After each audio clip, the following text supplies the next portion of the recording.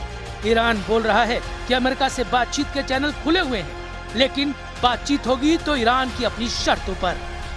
America को लेकर Iran की 3 पॉइंट वाली स्ट्रेटेजी साफ है। पहला, इजराइल को मदद पहुंचाना बंद करे। दूसरा, परमाणु कार्यक्रम में दखल न दे। और तीसरा, अपने सैन्य अड्डे पश्चिम एशिया से समेट ले।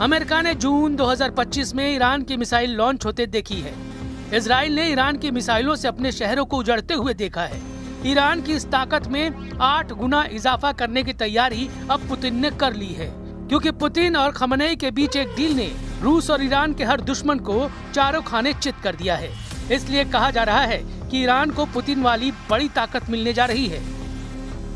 रूस अब ईरान में 1-2 नहीं बल्कि 8 परमाणु प्लांट बनाने जा रहा है। इसमें 4 प्लांट बुशहर में बनाए जाएंगे, जहां का परमाणु अड्डा पहले से अमेरिका और इजराइल के टारगेट पर है। यानी जब ईरान के परमाणु कार्यक्रम पर ट्रंप और नेतन्याहू फिर से ब्रेक लगाना चाहते हैं, उसकी ताकत पुतिन ने 8 गुना बढ़ाने का फैसला कर लिया है।